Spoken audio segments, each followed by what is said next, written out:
Ganyan, diretso na.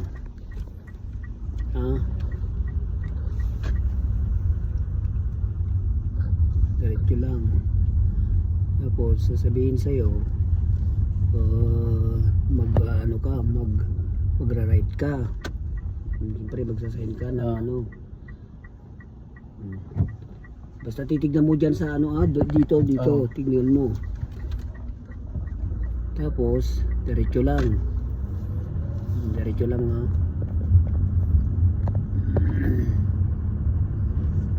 yan, diretso lang, diretso. Yung mga yan titignan mo, mga sign na yan, mga maximum 50, maximum 40, pag may mga park zone, may mga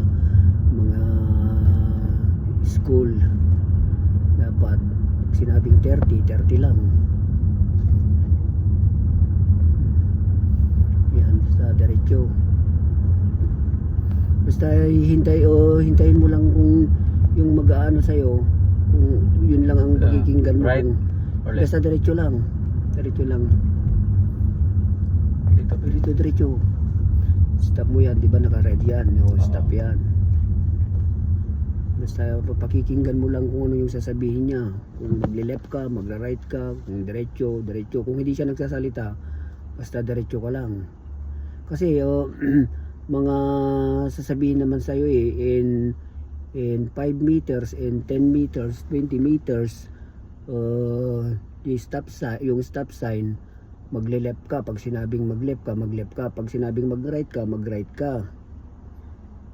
Turn right, turn left, ganun yung sasabihin sa'yo. Ganun yun. Basta hintayin mo.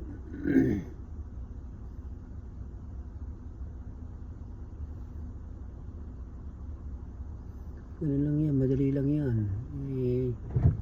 Yan, diretso mo na. Kasi mas priority ka kaysa yung nagra-right na yan. Sige, diretso.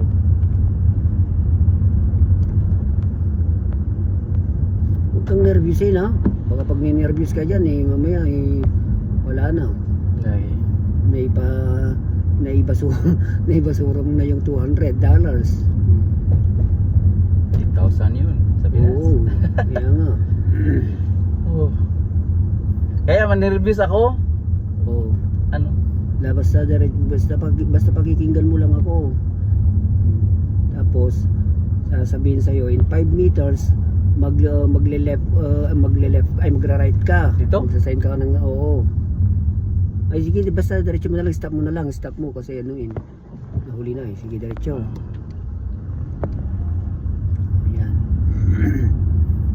Kasi dito kayo dadaan dito kanya idadaan. Basta huwag kang nervyusin.